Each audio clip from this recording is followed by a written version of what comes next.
Bom dia, bom dia. Hoje eu acordei então com o foco total aí nos indicadores sociais brasileiros e na divulgação das ideias que eu realmente concebo como uma solução, uma transformação para a realidade brasileira. Bom, a primeira coisa é pensar no número de habitantes.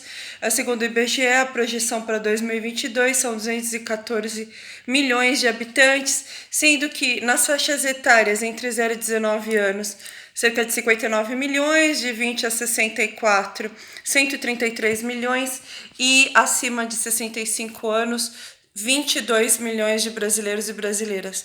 Bem, a finalidade da política é melhorar a vida das pessoas, é melhorar a vida das famílias. E se isso não está acontecendo, é porque existe uma falha no sistema, ou muitas falhas que precisam ser consertadas, não é? E a gente sabe que essas falhas em Brasil são há décadas, e vamos concentrar-nos aqui no pós-1985, que é o momento da democracia brasileira. As falhas permaneceram nessas últimas décadas. Para o IBGE, o Índice de Desenvolvimento Socioeconômico das Famílias e das Pessoas inclui renda, moradia, alimentação, transportes, acesso a lazer e viagens, saúde, educação, padrão de vida, acesso a serviços públicos e financeiros. Bom, na análise do IBGE, conforme as publicações que eu divulguei no Twitter, houve perdas, muitas perdas desse índice, especialmente entre a população negra e pardos, ou seja, a maioria da população brasileira, não é?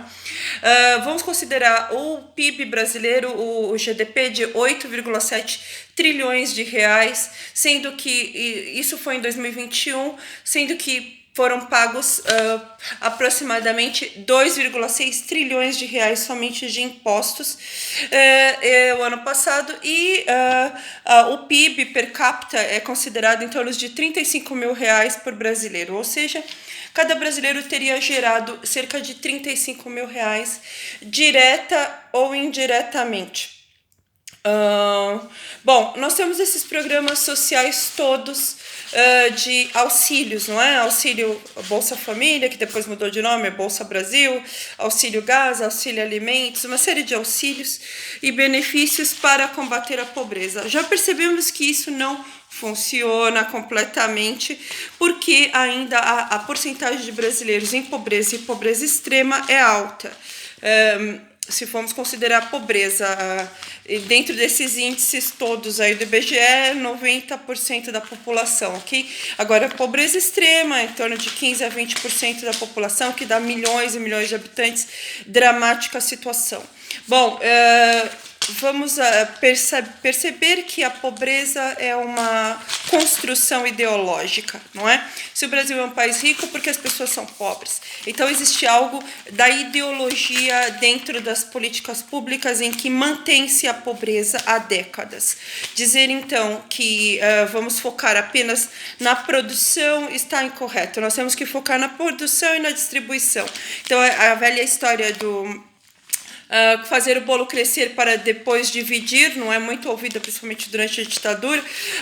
Sabemos que o bolo já cresceu e não foi suficientemente dividido. Alguns comeram melhor e mais pedaços do bolo do que outros. Portanto, nós estamos nessa fase de que todos tenham direito à sua parte. Nós temos que focar então agora nas famílias, nas pessoas e nas famílias, e dar crédito a essas pessoas, crédito literal, crédito financeiro.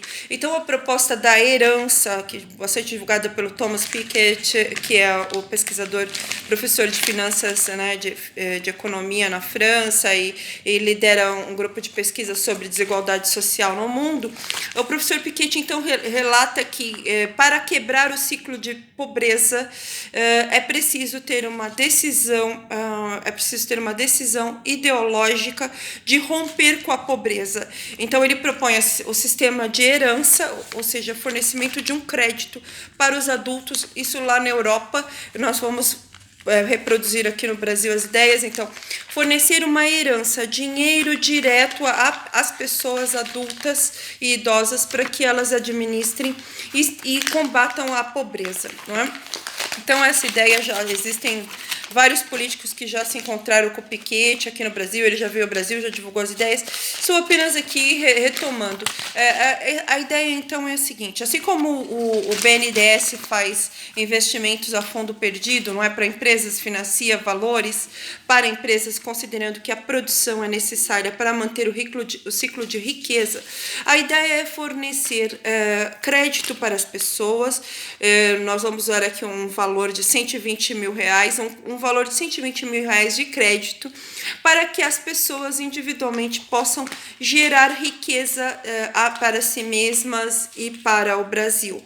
Então, podem investir em habitação, em educação, em saúde, podem estar investindo em empresas, enfim, essa é a ideia da diretamente, transferência direta de dinheiro em forma de herança para combater imediatamente a pobreza. Então, nós temos que pensar que é totalmente imoral, que é completamente antiético que haja pobres no Brasil.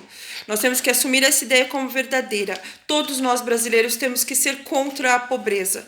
Todos nós brasileiros temos que ficar horrorizados que há pessoas nas ruas, mendigando, morando nas ruas, comendo do lixo. Nós temos que dizer que isso é um absurdo, não é? Nós temos que pensar que as crianças têm que estar na escola, os jovens têm que estar na escola, têm que estar estudando, têm que estar se educando, e os adultos e idosos têm que estar produzindo de alguma forma.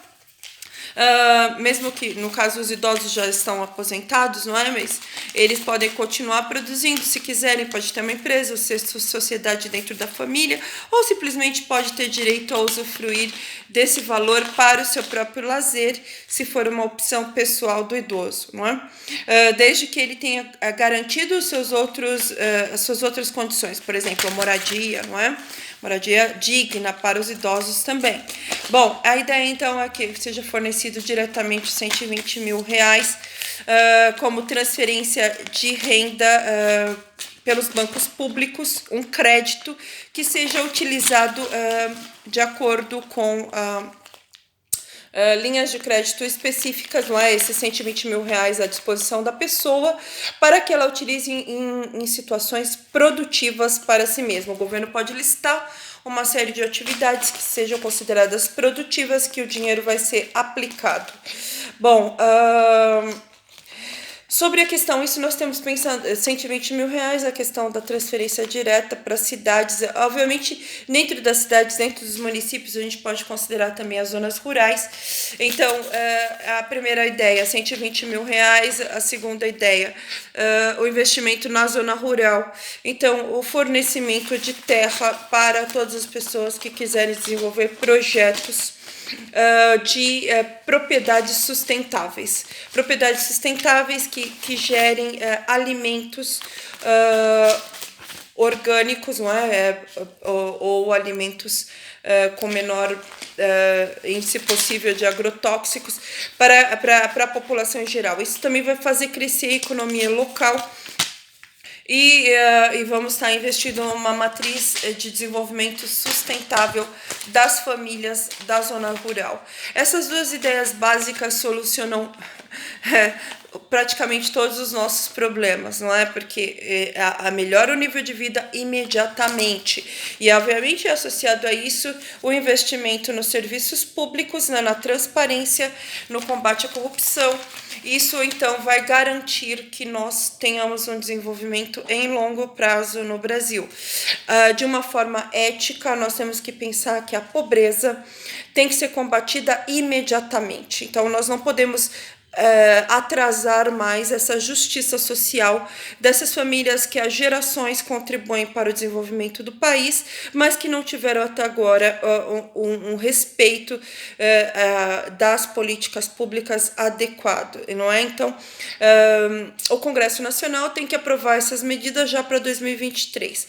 Temos que focar a Presidência da República, os governadores de estado, o Congresso Nacional, as Assembleias Legislativas Estaduais, tem que estar comprometidas com esse projeto de desenvolvimento nacional imediato. Vamos focar, então, na distribuição de renda, investindo nas famílias. Direito, assim como a gente investe, o BNDES investe nas empresas, vamos focar agora no investimento da família. E os 120 mil reais é para todos os brasileiros maiores de idade, não é? Todos os brasileiros maiores de idade, maiores de 18 anos, têm direito aos 120 mil reais. E não vamos ficar fazendo questão, mas esse é milionário, vai receber também. Ótimo, ele recebe. Se ele quiser doar para alguma instituição de caridade, tal, ele doa. Mas, em princípio, todos os brasileiros contribuíram para o desenvolvimento das riquezas, portanto, todos recebem o mesmo valor de acordo com a lei, todos são iguais perante a lei. Investimos diretamente nas pessoas e fazemos assim justiça social. Esses 120 mil vão fazer uma diferença enorme, vai fazer gerar economia, o mercado interno, e então nós estaremos focando no problema número 1 do Brasil, que é a pobreza. Não é? A partir disso, do respeito às pessoas, do fornecer oportunidades para que elas sejam produtivas, tenham suas próprias empresas, nós estaremos combatendo também o desemprego. O desemprego, que é uma porcentagem alta, em torno de 10% da população, nós vamos estar, então, fornecendo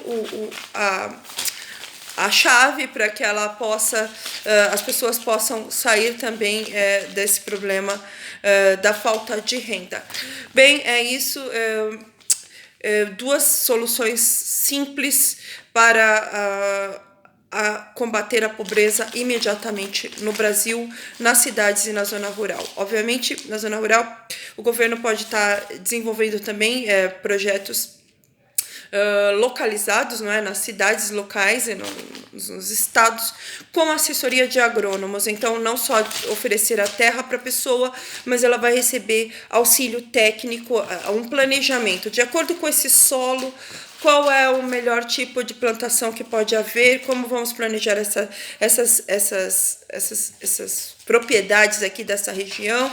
Então, uma assessoria direta, além de fornecer a terra, uma assessoria direta de uma equipe técnica governamental para a produção sustentável. Um abraço a todos, fiquem com Deus, sucesso todos os dias, viva a Conferência dos Oceanos!